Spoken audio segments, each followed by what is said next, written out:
হাসিনা ভারতীয় মাগি, অফকোর্স হাসিনা ভারতীয় কুত্তার বাচ্চা, অফকোর্স হাসিনা ভারতীয় বেশ্যা।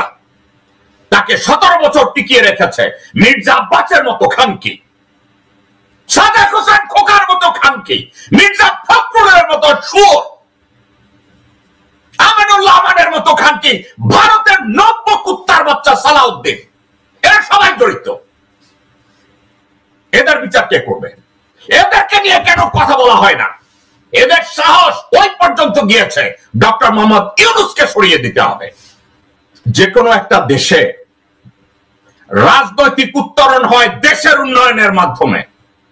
ওই দেশকে থামানোর জন্য একটা রাজনৈতিক দল দরকার, যেই রাজনৈতিক দল জনগণের বিশ্বাস অর্জনে সমর্থ হয়, জনগণের সমর্থন পেতে সমর্থ হয়, জনগণের মধ্যে জনপ্রিয় হয়, জনগণের আশা আকাঙ্ক্ষার প্রতীক হয়। এই জিনিসগুলো উপলব্ধি করেছিলেন বাংলাদেশের প্রথম একজন, যার নাম রাষ্ট্রপতি জিয়াউর রহমান। উনি অর্জন করেছিলেন জনগণের আস্থা। শহীদ রাষ্ট্রপতি জিয়াউর রহমান অর্জন করেছিলেন জনপ্রিয়তা।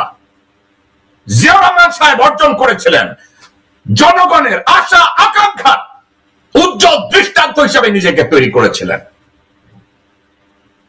আজকে বিএনপির সামনে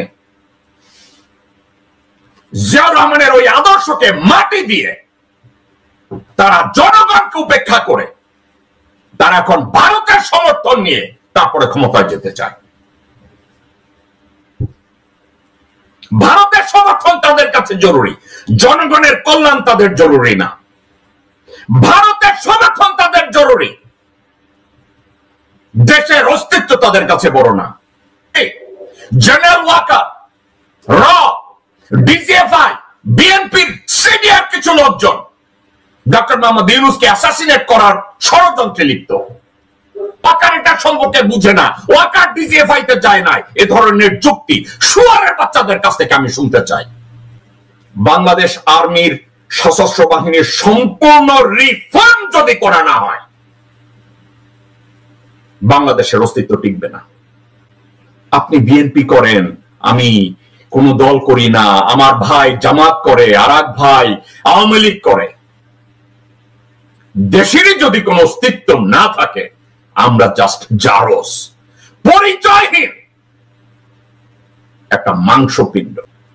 84 বছর বয়সে আমরা তার কাঁধে চাপিয়ে দিলাম, এবার আমার দেশটাকে কাঁধে নিয়ে আপনি সামনে যান। আজকে এই ব্যক্তিটাকে হত্যা করার ষড়যন্ত্র করা হয়। এই ব্যক্তিকে হত্যা করার জন্য টাইম বম্ব সেট করা হয় আয়না ঘরে। আর এই জেনারেল ওয়াকার, এই শুয়ারের বাচ্চা, কিছু মিলিমি কুত্তার বাচ্চা রয়েছে, তারা জেনারেল ওয়াকারকে গ্লোরিফাই করার জন্য পাছার কাপড় খুলে দেয়। কুত্তার বাচ্চারা তারা বলে ইউনূস ছাড়া নাকি তারা সংস্কার করবে। গত 53 বছরে বাংলাদেশের কোন রাজনৈতিক দল বা ব্যক্তি তাদের যোগ্যতা, তাদের দূরদৃষ্টি, তাদের দেশপ্রেম দিয়ে প্রমাণ করতে পারে নাই যে তারা সংস্কারে বিশ্বাস করে বা সংস্কার করতে সক্ষম হয়েছে। বিএনপির উপরে জনগণের আস্থা ছিল, বিএনপির উপরে জনগণের ভালোবাসা ছিল, বিএনপির উপরে জনসমর্থন ছিল। কিন্তু বিএনপির বর্তমান নেতৃত্ব জনগণ